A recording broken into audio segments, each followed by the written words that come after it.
Hello and welcome to another sneaker video. I recently finished up 2 restorations and was ready to make the video when I accidentally deleted the pre-restoration videos for both shoes. Either way, I'm pleased with the results, and I'm somewhat new at repainting shoes, but luckily it's not too difficult. It takes a little bit of Angelus leather preparer and a glazer, or acetone, whichever you want, and then you're pretty much ready to start repainting. The first shoe is the Air Jordan 7. I bought this pair for 50 bucks, about 50 bucks on the Mercari app, Mercari, whatever it is. And it was, of course, the Air Jordan Orlando Magic 7. And the seller told me he had already performed restoration and not to fear. He had been doing restorations for years and knew what he was doing. Unfortunately, it didn't hold up too well. When I get a pair of used shoes, one of the first things I like to do is give them a good cleaning.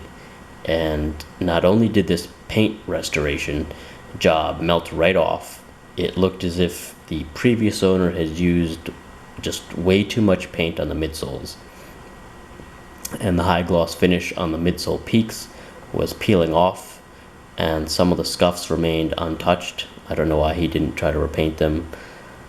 I think he did try to repaint a few of them, but again, the paint just came right off under hot water. But the worst part was that the shoes smelled bad. It was kind of gross. The worst part, I'd say, even worse than that, was that the insoles were full of hair. And it looked like someone had just gotten a haircut and all the hair got stuck in the laces and in the insoles and on the sides of the insides and all that stuff. It was really gross, and that's a huge pet peeve of mine when buying and selling clothing. So it was then and there that I decided to do a total restoration. And first things first, I took out the insoles and gave them a good scrubbing with soap and water, as well as a cleaning with my mini steamer, which I highly recommend. And I even removed most of the hairs with a tweezer, which again was just so gross. And I gave the insides of each shoe a good scrubbing as well and applied steam. And if you're going to use steam, you have to be a bit careful, especially on older shoes, because it can melt the glue. I removed the old finish with Angelus deglazer and some cotton balls and decided to repaint the entire upper. And since I like mostly white sneakers, I went with the Angelus white paint, but went for a matte finish on some areas and a glossy finish on others. And the ankle piece is the biggest difference, as I went with Angelus gold, and just as a warning, the gold needs a lot of coats, maybe 7 to 8, and even then I wasn't totally happy with the outcome, because you can kind of see through it in some spots, but I just kept applying more gold and it didn't seem to make a difference. So after a while I just said, alright, that's enough. And I made the insides gold as well, as you can see, and I went with a glossy finish for the gold portion there on the ankle. The midsole peaks were made blue and gold. The blue is a mix of Angelus sapphire and white, a little bit of white. And one of my favorite features is the Angelus glow in the dark paint. It requires a lot of light coats and it doesn't glow evenly, as you can see, but I thought it was enough to make the shoe really stand out. And I painted 2 of the outsole triangles red just to give the bottom some pop, and this will also give me a chance to see how well the paint holds up on the outsoles over time. Overall, I'm very pleased with the outcome, and I've even worn them out once or twice. The second shoe is none other than a pair of Adidas Superstars. These were produced in late 2004 and are actually a women's model. Originally it was all white with a little bit of gold, and they feature a debossed Adidas logo, or Adidas logos all over the upper, as well as embossed dots, which you can see. I bought these years ago and I never wore them much, and over time they turned yellow and just moved to the back of my closet, so to speak. And I came across them again and decided to try my hand at a second restoration after the Jordans, just a week or 2 after the Jordans. And the pre-restoration video, which I can't believe I deleted it, the pre-restoration video really shows how off-white the uppers, the shell toes, and the midsoles had become. And I used a white piece of paper in that video to compare. It was a white piece of white printer paper, and I use that to compare that nice white paper to just how yellow the shoes had become.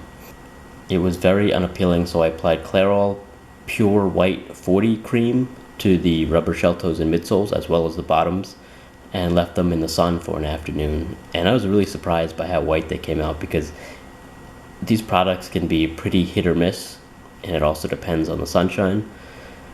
I don't think you need direct sunlight, but I think it makes it work quicker. And you can find these creams in a lot of beauty supply stores and even Bed Bath & Beyond, and I recommend using 40 strength.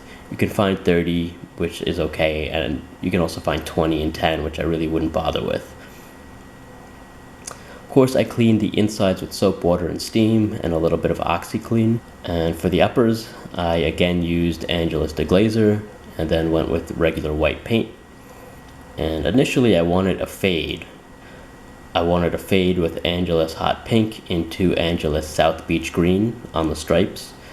But when I mixed the two, when the colors joined, I got a really dull purplish gray, which is not what I wanted. I didn't want these two bright colors coming together into a really dull gray. So I decided to remove the paint and start over. And I applied deglazer on Q-tips. And as I was removing the paint with little strokes, it gave me a streaky mix of purple, pink, and green. And I looked at it and I was like, oh, that's kind of cool. And so I decided to add some Angelus yellow and Angelus pale blue to that as well, in small strokes with a pointed brush. And as you can see here, this is what I got. There's a little bit of white that shows from when I used some of the deglazer, and I took all the paint off. Some of the white underneath is exposed, which I like. So you got all kinds of colors in there. And it was a very easy paint job. It was a little difficult to paint around the gold logo and letters on the heel tab, but other than that, it was just very fast, and I really enjoyed doing it. And I applied a matte finish to most of the upper and a glossy finish to the stripes, the heel tab, and the lace hole strip at the top. And again, I'm really pleased with this shoe and how it turned out. So now I'm glad I have both shoes restored, totally clean, repainted, and ready to be worn. Hope you enjoyed the video. Like, subscribe. If you have any questions about what I did or what I used, feel free to ask, and I'll see you next time.